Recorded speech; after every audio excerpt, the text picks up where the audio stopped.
नमस्कार दोस्तों, स्वागत करता हूं मैं रमेश चंद्रा आप सभी मित्रों का अपने YouTube चैनल यानी कॉर्नर में। आज हम बात करेंगे आपसे पश्चिमी घाट पे। हमारी जो चर्चा होगी आज पश्चिमी घाट के पर्वतों पे होगी। हमने पश्चिमी घाट के जो निकलने वाली नदियां थी उन्हें होल्ड कर रखा है। हम जब पश्चिमी घाट के पहले पर्वतों की बात कर लेंगे, उसके बाद उससे निकलने वाली नदियों पे आपसे बात करेंगे मित्रों। तो आज हम चर्चा करेंगे आपसे पश्चिमी घाट पर, लेकिन उसके पहले पहले हम आपसे बात कर लें दक्षिण भारत या प्रायद्वीपीय भारत में जो पहाड़ियाँ हैं उनकी हम आपसे बात करें कौन कौन सी पहाड़ियाँ हैं। तो देखिए, सबसे पहले जो आपके सामने दक्षिणी भारत, जो आपको पूरे भारत का मैप दिख रहा है, इस मैप में देखें कि हमने जो बताया था आपको प्रायद्वीपीय भारत वो एक त्रिभुज के आकार का है। ये आपका प्रायद्वीपीय भारत का हिस्सा है। प्रायद्वीपीय भारत के इस हिस्से में, इस खंड में, जैसा कि हमने बताया था आप लोगों को कि एक आपका पश्चिमी सिरा है और एक सिरा आपका पूर्वी है। ये दोनों सिरे पे एक साथ तटों के समानांतर एक पर्वत श्रृंखलाएं हैं। दोनों सिरे पर पर्वत श्रृंखलाएं हैं। जो पश्चिमी पर्वत श्रृंखला है उसे पश्चिमी घाट के नाम से जाना जाता है, और जबकि पूर्वी पर्वत श्रृंखला को पूर्वी घाट के नाम से जाना जाता है। यानी एक चीज तो बात स्पष्ट है कि जो पूरब में है उसे पूर्वी घाट और जो पश्चिम में है उसे पश्चिमी घाट के नाम से जाना जाता है। अगर इतनी बातें अगर स्पष्ट है दोस्तों, तो एक चीज यहाँ और समझ लीजिए आप कि आपको ये जान लेना यहाँ पे महत्वपूर्ण होगा कि पश्चिमी घाट या प्रायद्वीपीय भारत के जो प्रायद्वीपीय भारत के पर्वत हैं उन्हें कितने भागों में हम बांट सकते हैं। तो देखिए, मुख्यतः हमसे उन्हें दो भागों में बांटते हैं, एक पूर्वी घाट एक पश्चिमी घाट। लेकिन अपनी अध्ययन की सुविधा के लिए, जिससे कोई पर्वत श्रृंखलाएं छूटे ना, तो इन्हें हम तीन भागों में बांटेंगे। कौन कौन से तीन भाग होंगे उन्हें जान लेना आपके लिए बहुत ही महत्वपूर्ण है। देखिए, जो पहला भाग हमारे लिए होगा वो होगा आपका पश्चिमी घाट, लेकिन दूसरा भाग हमारा होगा पूर्वी घाट, और तीसरा भाग जिस पे हम बात करेंगे वो होगा गुजरात के पर्वत। हमारी बात होगी गुजरात के पर्वत पर। इन तीन भागों में बांटकर हम अपने अध्ययन की शुरुआत करेंगे, अपने अध्ययन की चर्चा करेंगे। लेकिन इसके पहले हम बात करेंगे कि अब तक हमारी बात आपसे किन किन बिंदुओं पर हो चुकी है। तो जैसा कि आपको पता होगा, हर बार जिस वीडियो में हम भूमिका बनाते हैं आज भी उसी चीज़ को हम करेंगे कि हमारी आपसे अब तक जो बात हुई है कि भारत के प्रादेशिक प्रदेश के बारे में, तो हमने आपको बताया था इन्हें प्रदेश को हमने चार भागों में बांटा था। पहला हमने बांटा था विशाल हिमालय। दूसरा हमने बांटा था आपसे गंगा और सिंधु का मैदान। तीसरा जो हमने अपने अध्ययन के लिए बांटा था वो रेगिस्तानी इलाका, और चौथा हमने बांटा था प्रायद्वीपीय भारत। और आज हमारी जो चर्चा हो रही है वो हो रही है हमारी आपसे बात प्रायद्वीपीय भारत पे, कि हम आज आपसे बात कर रहे हैं कि प्रायद्वीपीय भारत क्या है। और वहाँ पे और प्रायद्वीपीय भारत में भी आपको अगर याद हो तो हमने अपने अध्ययन के लिए उसे कई भागों में डिवाइड किया था, और साथ ही साथ जिसमें हमारी चर्चा प्रायद्वीपीय भारत के कुछ पहाड़ियों पे हुआ था, कुछ नदी तंत्र पे हुआ है। और जब हम अध्ययन कर रहे थे प्रायद्वीपीय भारत का, तो हमने वहाँ के जो पठार को आपने देखा होगा कि हमने चार भागों में बांटा था। पहला जो भाग था दक्कन का पठार हमने बांटा था। दूसरे भाग में जब हम अध्ययन कर रहे थे तो हमने आपको बताया था ये बटा हुआ है पूर्वी पठार में, और तीसरे भाग में हमने बताया था आपको मध्यवर्ती पठार, और चौथे भाग में जब हम अध्ययन कर रहे थे तो हमने आपको बताया था काठियावाड़ का पठार। इन चार भागों में हमने आपने प्रायद्वीपीय भारत के पठारों को बांटा था। लेकिन उसके बाद हमने प्रायद्वीपीय पठारों से निकलने वाली बड़ी नदियों की बात की थी। लेकिन ऐसी नदियों की हमने बात की थी जब नदी की चर्चा कर रहे थे, आपको जैसा कि याद होगा कि हमने आपसे नदियों को दो भागों में बांटा था। कुछ ऐसी नदियाँ थी जो भारत में पूर्व की ओर बह रही, यानी बंगाल की खाड़ी में जाके गिर रही थी। लेकिन कुछ ऐसी नदियाँ थी जो भारत के पश्चिमी तट की ओर जाके बहती थी और गिरती थी। उसमें आपके नदियाँ जो थी वो मध्य भारत से निकलती थी या पर्वतीय वेस्टर्न घाट से निकल कर वेस्टर्न के तटीय क्षेत्रों में बहती थी। हमारी जो अब तक चर्चा हो गई है वो पूर्वी घाट की ओर जो नदियाँ बहती जाती हैं, बंगाल की खाड़ी में जो नदियाँ गिर रही हैं, इनकी हमने चर्चा कर ली थी। हमें आज इस पर बात करनी थी, लेकिन हम इस टॉपिक को होल्ड इसलिए कर लिए हैं कि हम पश्चिमी घाट की पूरी डिटेल बात करने के बाद उनसे निकलने वाली नदियों की बात करेंगे। तो आइए बिना समय बर्बाद किए हम शुरू करते हैं, अपनी चर्चा को आगे बढ़ाते हैं। ठीक है दोस्तों, तो शुरू किया जाए। आज का जो टॉपिक है, इस टॉपिक में सबसे महत्वपूर्ण है कि आपको एक समझ बन जाए कि पश्चिमी घाट और पूर्वी घाट क्या है। देखिए, अगर आप देखें तो जो हमारा प्रायद्वीपीय भारत है, प्रायद्वीपीय भारत के दोनों सिरे पे पर्वत श्रृंखलाएं हैं, और ये पर्वत श्रृंखलाएं कैसी हैं इसकी भी बात कर लें। जो हमारा पश्चिमी घाट है, ये जो पर्वत श्रृंखला है ये वास्तविक नहीं है, रियल नहीं है। कैसा है? ये कगार है। कगार क्या होता है आपको समझ लेना होगा। कगार मीन्स होता है किनारा, कॉर्नर। अच्छा, कॉर्नर कैसे है ये भी आपको हम प्रूव करके दिखाएं कैसे ये कॉर्नर का रूप है। देखिए, जब भी कोई एक प्लेट होती है, अगर ये मान लीजिए एक प्लेट है, अगर कोई एक हिस्सा भ्रंश के कारण यहाँ से टूट गया, यहाँ से टूटने की वजह से वो उसका ये हिस्सा धीरे से ये दब गया, और जब दबा तो यहाँ पे जो आपके समुद्र थे वो यहाँ पे चढ़ गए, और जब ये इस प्रक्रिया में जब ये नीचे हिस्सा दबा तो ये बल के कारण हल्का सा ऊपर उठ जाएगा, ऐसे हो जाएगा।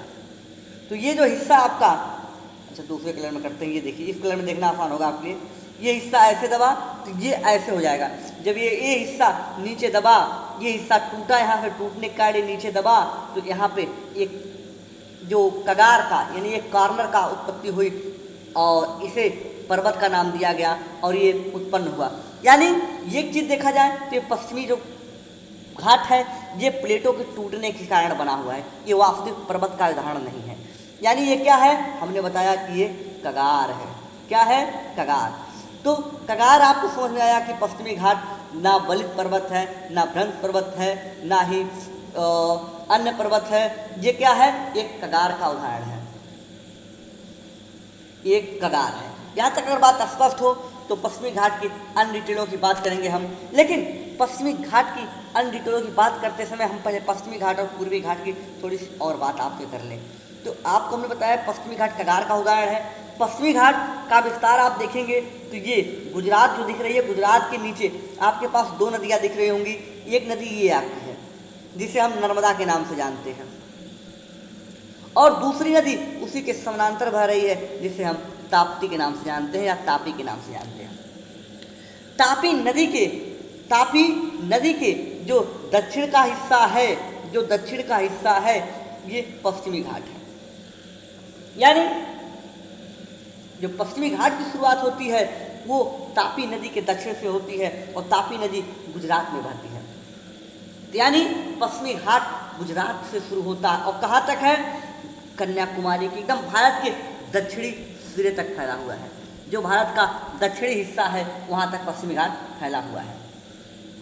अगर देखें तो यहाँ पे कुछ महत्वपूर्ण प्रमुख कुछ ऐसी पर्वत श्रृंखलाएं हैं जिन्हें आपको जानना महत्वपूर्ण होगा, और उन्हें हम आपको लोकेशन के वाइज कराएंगे। देखिए, अगर यहाँ से हम आगे चलें तो आप देखेंगे यहाँ पे इस मैप में आप ध्यान दीजिए कि जो मैप दिख रहा है, इन मैप में आपके पश्चिमी तट दो देख रहे हैं। पश्चिमी तट आप देखें, ये आपका पश्चिमी तट है और ये आपका पूर्वी तट है। इन पश्चिमी तट और पूर्वी तट के सहारे ये जो अलग अलग तट के नाम दिए गए हैं वो कुल 6 प्रकार के हैं। उन 6 का नाम मैचिंग के लिए पूछा जाता है, कृपया आप उन्हें देख लें। हम आपको याद दिला दें कौन कौन से 6 हैं। पहला है काठियावाड़ तट। पहला काठियावाड़ तट नाम दिया गया है। वो कौन सा है? देखिए, जो ये आपका हिस्सा, ये इस तट को काठियावाड़ तट के नाम से जाना जाता है।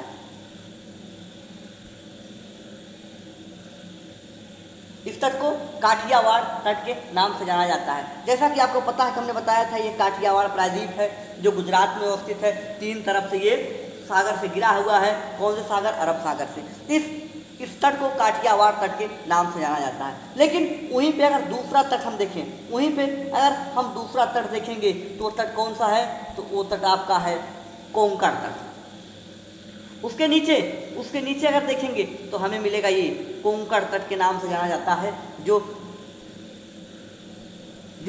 कहाँ तक, पूरे महाराष्ट्र और गोवा में फैला हुआ है। महाराष्ट्र और गोवा के क्षेत्र में कोंकण तट का विकास हुआ है, कोंकण तट।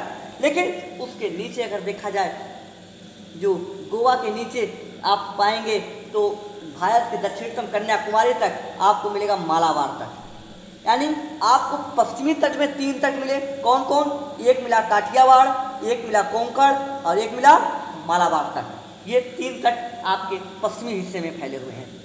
अब यहीं से अगर हम पूर्वी हिस्से में इन तटों को देखें तो कौन कौन से तट पूर्वी हिस्से में हैं, उनकी भी चर्चा करते हैं। देखिए, कन्याकुमारी से यानी केरल के हिस्से से लेके चले जाइए चेन्नई तक, चेन्नई तक हिस्सा जो है वो होता है कोरोमंडल तट। कौन सा, कोरोमंडल। वहाँ पे कोरोमंडल तट के नाम से उस किनारे को जाना जाता है, उस तटीय हिस्से को नाम के नाम जाना जाता है। लेकिन पश्चिमी जो आपका जो पूर्वी हिस्सा है, चेन्नई से लेकर आप चले जाइए उड़ीसा तक इस तट को उत्कल के नाम से जाना जाता है, उत्कल। उस तट को उत्कल के नाम से जाना जाता है। आप देखें, आपको हम दिखाते हैं उस तट को, ये इस मैप में आ जाइए, ये तट आपको यहाँ से ये हिस्सा, ये वाला, ये आपको उत्कल तट बोला जाता है। लेकिन उसके आगे अगर जाएंगे, उसके आगे यानी ये जो हिस्सा आपको मिलेगा, ये हिस्सा यानी कौन सा, पश्चिम बंगाल वाला, इसे नार्दर्न सरकार के नाम से जाना जाता है, उत्तरी सरकार के नाम से। ये टोटल 6 हिस्सों में उत्तर भारत के तट बटे हुए हैं, 6 हिस्सों में भारत के तट बटे हुए हैं।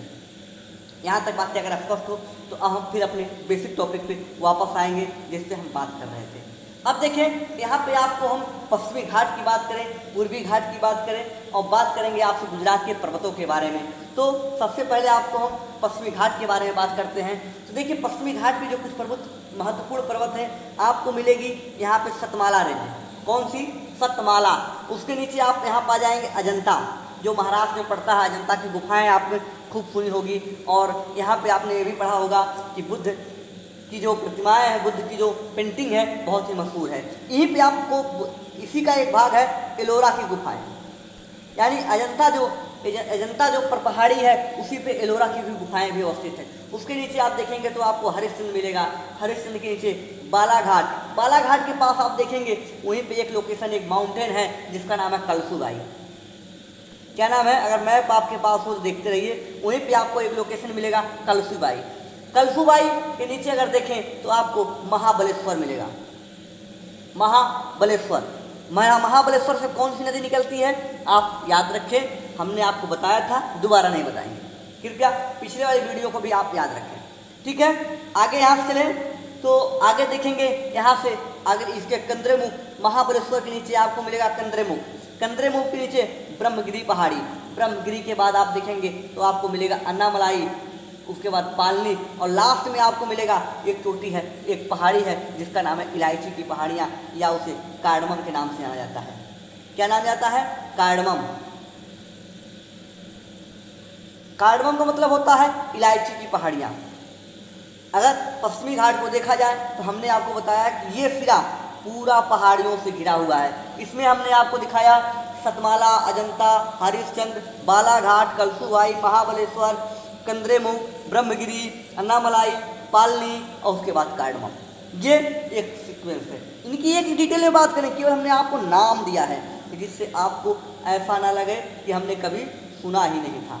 केवल आपको हमने इससे इनसे परिचय कराया, इनके बारे में एक एक पहाड़ी को हम उठाएंगे और डिटेल में आपसे बात करेंगे। इनकी लोकेशन क्या है, इनके फीचर्स क्या है, यहाँ पे सबसे ऊंची चोटी कौन सी है, सबसे छोटी कौन सी है, ये सबकी बात करेंगे, बिल्कुल आप टेंशन ना लें।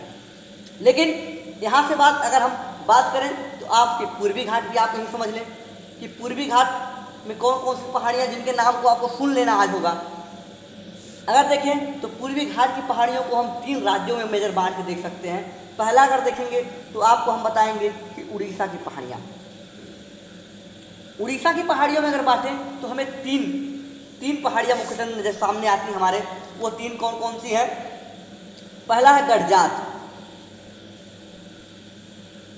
कुछ किताबों में इन्हें गरजत के नाम से भी मिलता है, तो गडजात की पहाड़ियाँ। दूसरा है टिकरपारा, टिकरपारा यहाँ पे एक वन्य जीव अभयारण्य भी टिकरपारा में है। और तीसरा है न्यायगढ़। ये तीन पहाड़ियाँ आपको उड़ीसा में मिलेंगी। लेकिन उड़ीसा से अगर हम आगे जाएंगे तो अगला जो स्टेट हमारा होगा वो है आंध्रा। तो ये पूर्वी घाट आंध्रा में भी है। आंध्रा में यानी आंध्र प्रदेश की पहाड़ियों में बांटेंगे तो आंध्र प्रदेश की पहाड़ियों में हम 5 भागों में बांटेंगे। कितने भागों में? 5 भागों में। सबसे पहले हम बात करेंगे आपसे एरामाला की पहाड़ी। नाम केवल सुन लीजिए, आगे डिटेल हम बात करेंगे आपसे। एरामाला की पहाड़ी। और उसके बाद देखेंगे तो आपको मिलेगा शेषाचलम, शेषाचलम की पहाड़ी। एक एक को मैप में आपको दिखाएंगे, बिल्कुल नहीं, आपको केवल नाम दिखाएंगे, आज केवल एक बार परिचय कराना चाहते हैं। फिर आपको आगे चर्चा करेंगे हम नल्ला मलाई की पहाड़ी।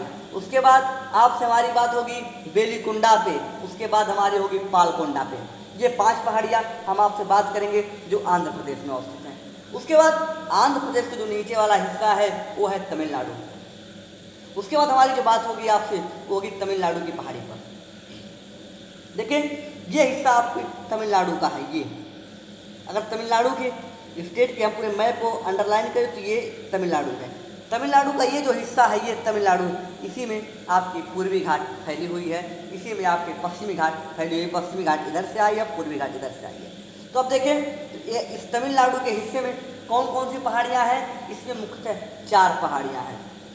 कौन कौन सी है? पहली है जवाड़ी, जवाड़ी। दूसरी सेवराय, बहुत ही महत्वपूर्ण पहाड़ियाँ हैं, इनसे अक्सर प्रश्न पूछे जाते हैं कि ये पहाड़ियाँ कहाँ अवस्थित हैं। सेवराय। तीसरी है पंचामलाई,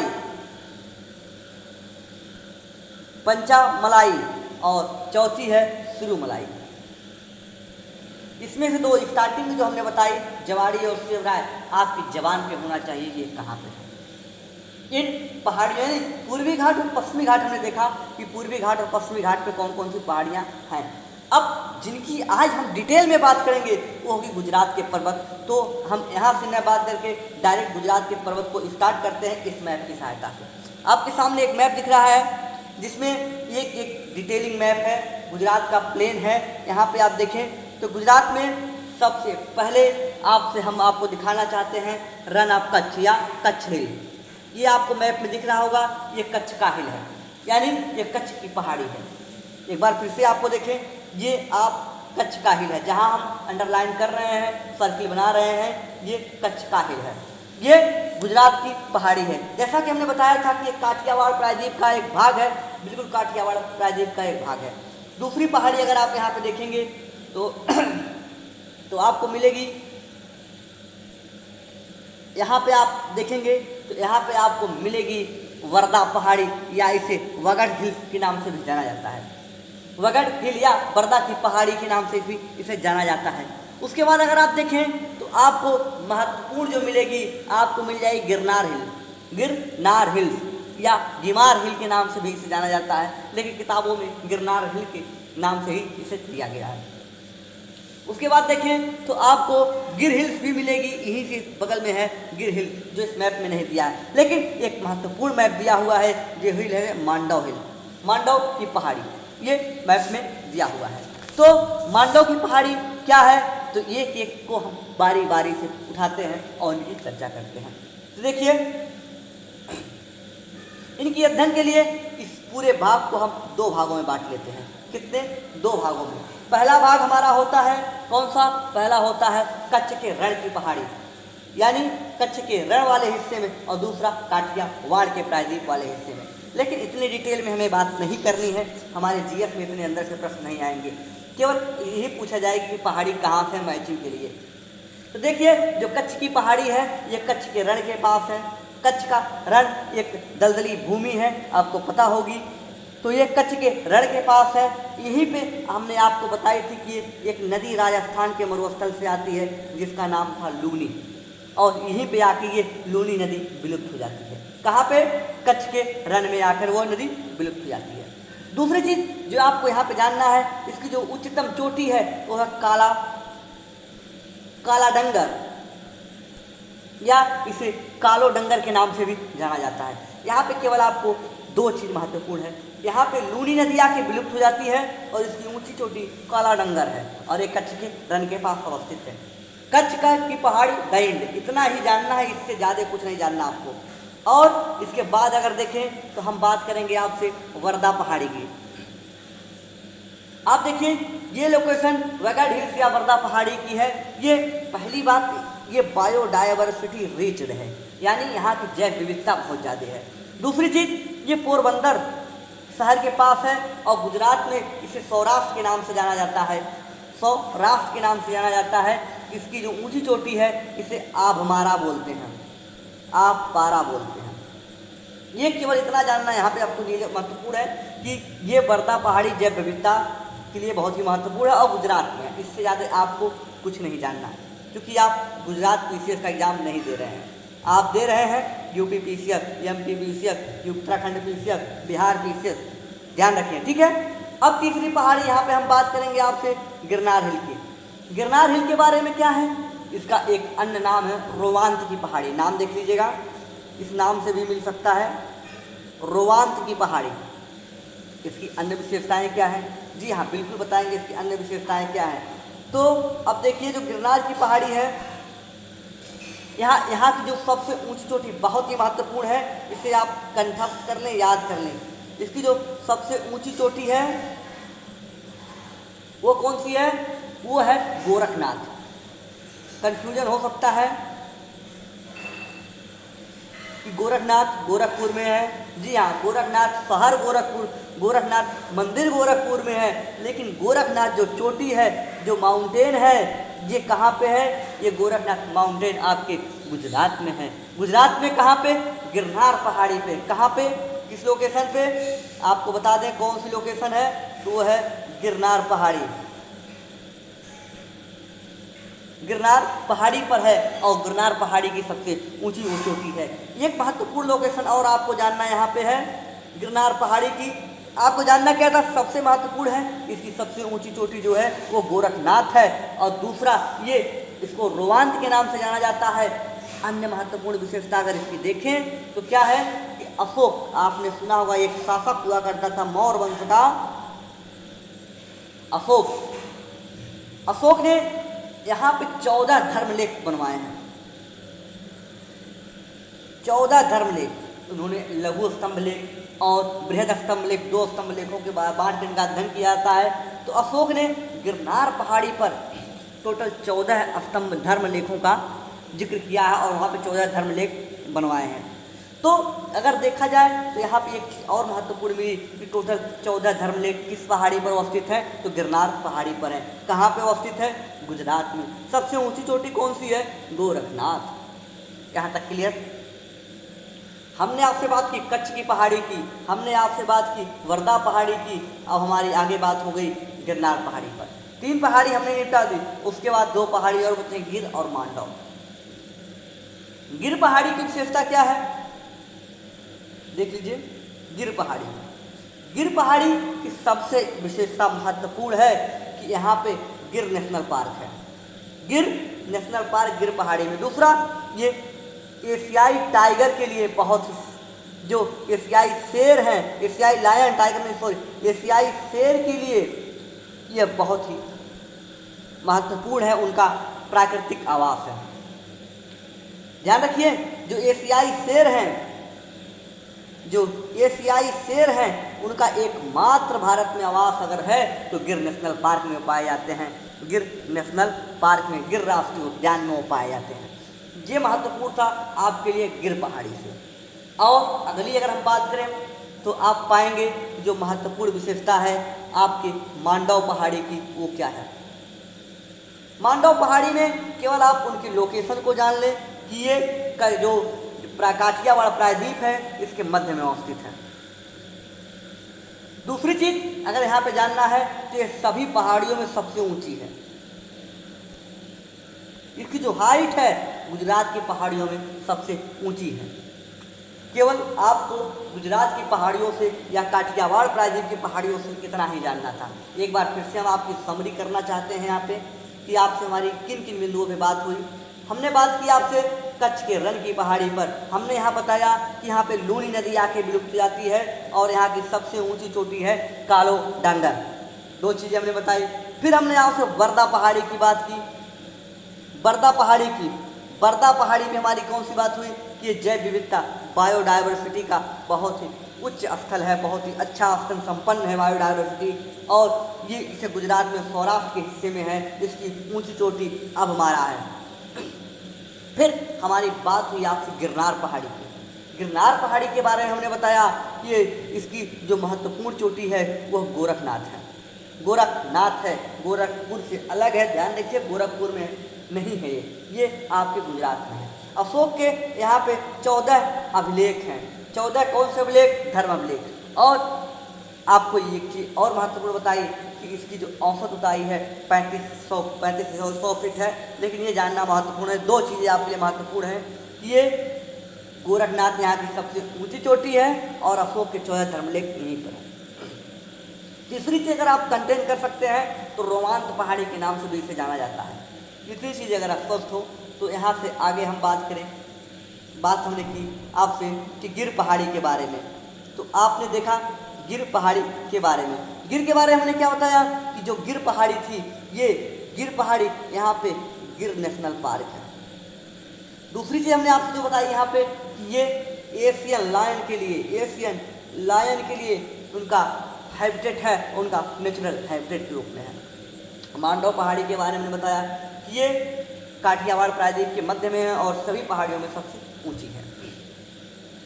आपको इतनी चीज़ों की हम पीपीटी पहले दिखा देते हैं, फिर हम आगे बढ़ेंगे यहाँ से। देखिए, हमारी बात हुई कि भारत की जो पहाड़ियाँ हैं, जो प्रायद्वीपीय पहाड़ियाँ हैं, उन्हें हमने 3 भागों में बांटा। पहले हमने बताई पश्चिमी घाट, फिर पूर्वी घाट, फिर गुजरात, और गुजरात की पहाड़ियों पर हमने डिटेल में बात की। लेकिन इनको हमने आपसे केवल पश्चिमी घाट की पहाड़ियों से परिचय कराया और पूर्वी घाट की पहाड़ियों से परिचय कराया, जिसमें हमने बताया यहाँ पे सतमाला रेंज है, अजंता है, हरिश्चंद्र है, बालाघाट, कलसूबाई, महाबलेश्वर, कंद्रेमुख, ब्रह्मगिरी, अन्नामलाई, पालनी और कार्डमम। ये कार्डमम सबसे दक्षिणी है। अगस्त्यामलाई जो हमारा सबसे दक्षिणतम बायोस्फीयर रिजर्व है, वो आप देखेंगे कार्डमम पर ही है। उसके बाद हमने आपसे बताई पूर्वी घाट की पहाड़ियों के बारे में, तो हमने उसे 3 भागों में बांटा। उड़ीसा की पहाड़ियों में 3 गढ़जाट, टिकरपाड़ा और न्यायगढ़ हमने बताया। आंध्र प्रदेश की पहाड़ियों हमने बताया इरामला, शेषाचलम, नल्लामलाई, बेलीगंडा और पालकोंडा को हमने बताया। उसके बाद हमने बताया तमिलनाडु की पहाड़ियों के बारे में। तमिलनाडु की पहाड़ियों में 4 भागों में आपको बताया कि जवाड़ी, सेवराय, पंचामलाई और सुरुमलाई। लेकिन ये महत्वपूर्ण प्रश्न जो अभी तक हमने चर्चा नहीं की, छूटा हुआ था, जो हमारे ध्यान से उतर गया, वो था कि अगर देखेंगे पश्चिमी घाट और पूर्वी घाट दोनों एक दूसरे से आकर जहाँ मिलते हैं वह पर्वत है नीलगिरी। नीलगिरी माउंटेन, जहाँ पे एक दूसरे से आकर ही मिलते हैं वो नीलगिरी माउंटेन है। कौन सा माउंटेन है? नीलगिरी माउंटेन है। अब यहाँ से अगर देखें हम, जहाँ पे आपका ध्यान हम आकर्षित करना चाहते हैं, नीलगिरी माउंटेन है क्या? देखिए, नीलगिरी माउंटेन की विशेषता है कि दोनों पहाड़ियों का एक केंद्र बिंदु है, दोनों पहाड़ियों की गांठ है, दोनों पहाड़ियों का जंक्शन है, दोनों पहाड़ियाँ यहीं पे आके एक दूसरे से मिलन करती हैं, आलिंगन करती हैं। और देखें, यह मुख्यतः पश्चिमी घाट का भाग है। उसके बाद हमने आपसे बात की कि आपको तट के बारे में हमने 6 तरह के तट भी दिखाएं, जिनका आपको आगे हम पीपीटी में दिखाएंगे, अभी तो नहीं। उसके बाद हमने गुजरात पहाड़ी की बात की। गुजरात पहाड़ी में हमने आपको कच्छ के रण और काठियावाड़ प्रायद्वीप में 2 भागों में बांट के बताया। पहले हमने बताया कच्छ की पहाड़ी हमने बताया कि यहाँ पे लूनी नदी आके विलुप्त हो जाती है, सबसे ऊँची चोटी यहाँ काला गणगौर है। गिरनार की पहाड़ी में हमने महत्वपूर्ण चीज़ जो आपको बताई कि रोमांत की पहाड़ी से अन्य नाम की जाना जाता है। यहाँ की सबसे ऊंची चोटी गोरखनाथ है और अशोक के 14 धर्म अभिलेख यहीं से मिले हैं। और वर्दा पहाड़ी जैव विविधता में बहुत ही महत्वपूर्ण है और गुजरात में सौराष्ट्र के हिस्से में है, तथा ये अब परा के नाम सबसे ऊँची यहाँ पर चोटी है। गिर पहाड़ी हमने बताया गिर नेशनल पार्क के लिए है और जो एशियाई शेर हैं उनका यह प्राकृतिक आवास है। मांडव पहाड़ी के बारे में बताया कि मांडव पहाड़ी सभी पहाड़ियों में सबसे ऊंची है। तो हमारी आपसे अब तक जो बात हुई वो पश्चिमी घाट के कुछ फिर परिचय के बारे में बताया, पूर्वी घाट के कुछ परिचय के बारे में बताया, और हमारी आपसे गुजरात डिटेल में बात हुई गुजरात पर, गुजरात की पहाड़ियों के बारे में। तो रुकेंगे आज हम अपने इस वीडियो में इसी पर, और हमारी आपसे मुलाकात होगी जो अगले वीडियो पे। तो उसके लिए आपको हम एक फ्रेम बता देना चाहते हैं कि हमारी बात किस पे होगी। अगली वाली वीडियो में जब हम बात करेंगे तो आपसे हम बात करेंगे वेस्टर्न घाट पर, और हमारी बात होगी ईस्टर्न घाट पर। वेस्टर्न घाट पर जब हम चर्चा करेंगे तो आपसे हम डिटेल में यहाँ की बायोडाइवर्सिटी के बारे में बात करेंगे, यहाँ से निकलने वाली नदियों के बारे में बात करेंगे, यहाँ की जो ऊंची चोटी हैं उनकी बात करेंगे, और यहाँ से कौन कौन सी नदियाँ पूर्वी घाट पर निकलती हैं और पूर्वी घाट में निकल जाती हैं। और जब यहाँ की हम बात करेंगे तो वेस्टर्न घाट के हिल की बात करेंगे, यहाँ पे कौन कौन से पासेस पाए जाते हैं, यानी कौन कौन से दर्रे पाए जाते हैं, इसकी भी हम बात करेंगे आपसे। यहीं पे बात करते समय हमारी बात होगी आपसे थाल घाट के बारे में, यहीं पे हमारी आपसे बात होगी पाल घाट के बारे में, यहीं से हमारी बात होगी आपसे भोर घाट के बारे में, यहाँ पे आपसे हम बात करेंगे सनकोट्टा के बारे में, यानी जो पश्चिमी घाट के 4 प्रमुख दर्रे हैं उनके बारे में भी हम आपसे डिटेल में बात करेंगे। तो आज की वीडियो में हम रुकेंगे, आप यहीं हमें अनुमति दीजिए, और आप इस वीडियो को अधिक से अधिक शेयर कीजिए, फैलाइए, जहाँ तक हो सके लोगों तक पहुँचाइए, क्योंकि जो ये वीडियो है ये टोटल फ्री है, और इस वीडियो का लाभ अधिक से अधिक लोगों तक दीजिए। ठीक है मित्रों, तो रुकेंगे आज हम इस वीडियो पे यहीं पर। आप रमेश चंद्र का प्रणाम स्वीकार करें। जय हिंद, जय भारत।